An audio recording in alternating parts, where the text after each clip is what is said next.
तर आज आपण ओल्या मुगाची चटणी करणार आहेत. ओल्या मुगाची म्हणजे ओल्या मुगाच्या ज्या शेंगा असतात ना त्याची चटणी करणार आहोत. तर त्या शेंगा मी गावावरून आणलेल्या आहेत. आता सध्या मुगाचं सीझनही संपत आलेलं आहे, परंतु मला मिळाल्या थोड्या शेंगा म्हणून मी ते घेऊन आले. थोड्याच आहेत, अगदी अर्धी वाटी मग निघतील इतक्यापासून आपण रेसिपी बनवणार आहोत. तर मी गावी गेले होते आणि आता मुगाचं सीझनही संपत आलेलं आहे. मला अशाच थोड्या शेंगा सापडल्या मुगाच्या, तर ते मी आणलेल्या आहेत.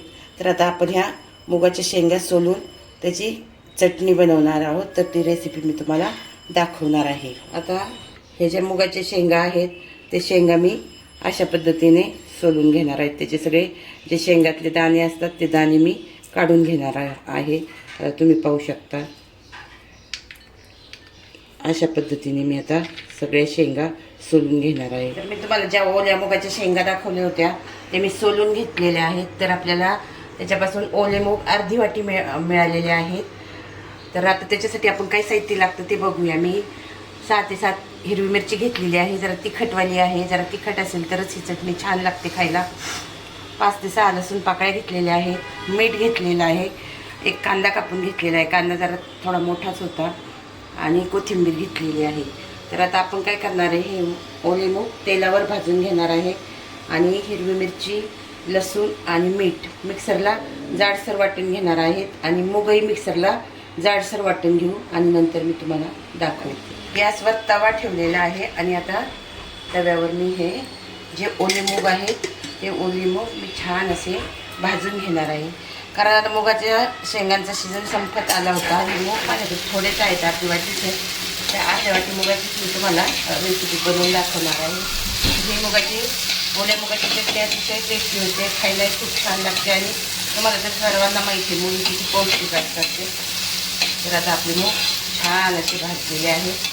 आता ओबडधोबड मिरची आणि मूग वाटून घेऊ. मूग वेगळे वाटून घेऊया आपण आणि मिरची वेगळी वाटून घेऊया. नंतर आपण रेसिपी बघूया. आता तुम्ही पाहू शकता मी हिरवी मिरची, लसूण, मीठ जाडसर वाटून घेतलेलं आहे. आणि मूगही जाडसरच फिरवलेले आहेत, एकदाच फिरवलेले आहेत. आणि ते उलट्या बाजूने मिक्सर फिरवलेलं आहे. तर आता आपण स्टार्ट करूया. तर आता आपण गॅसवर तवा ठेवलेला आहे. तवा आपला गरम झालेला आहे. आता आपण त्या तव्यामध्ये तेल टाकून घेऊया. तर आपल्या तव्यामध्ये तेल टाकून झालेलं आहे. आता आपण त्याच्यामध्ये थोडंसं जिरं आणि मोहरी घालून घेणार आहे. तुम्हाला घालायची असली तर घाला, नसली घालायची नाही घातली तरी चालेल, पण मी घालणार आहे.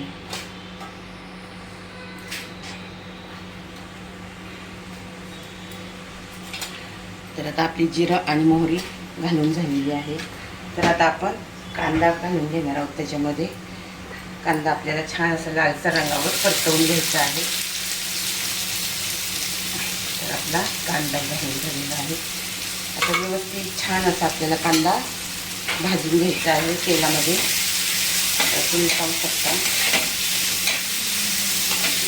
आपला कांदा छान असं लालसर रंगावर तेलामध्ये भाजलेला आहे. आता आपण काय करणार आहोत, ती जाडसर हिरवी मिरची वाटून घेतलेली आहे. ती हिरवी मिरची त्याच्यामध्ये टाकून घेणार आहोत. आपण मीठ टाकलेलं आहे. मीठ टाकायची काही त्याच्यामध्ये गरज नाही. मी मिरची वाटूनच मीठ टाकलेलं आहे. आता मिरची छान अशी आपल्याला परतून घ्यायची, कारण मिरचीचा कच्चेपणा गेला पाहिजे. आणि मग आपल्याला त्याच्यामध्ये मूग टाकून घ्यायची. आता आपण याच्यामध्ये थोडीशी हळद घालून घेणार आहोत. आपली हळदी घालून झाली. आणि आता आपण जे मूग जाडसर वाटून घेतलेले आहे ते मूग आता आपण त्याच्यामध्ये घालून घेणार आहोत. आता तुम्ही पाहू शकता हे मूग मी जाडसर असे वाटून घेतलेले आहेत. आता ते मूग याच्यामध्ये मी घालून घालते आणि व्यवस्थित असे आपल्याला मिक्स करायचे.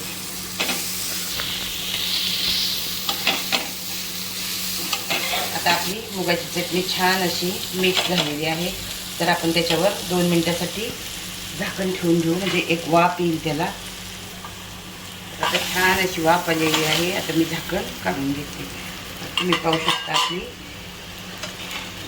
हिरव्या मुगाची चटणी खूप छान अशी झालेली आहे. आता मी त्याच्यावर कोथिंबीर घालून घेणार आहे. कोथिंबीरीने काय होतं, चव खूप छान लागते. तर अशा रीतीने आपली हिरव्या मुगाची चटणी तयार झालेली आहे.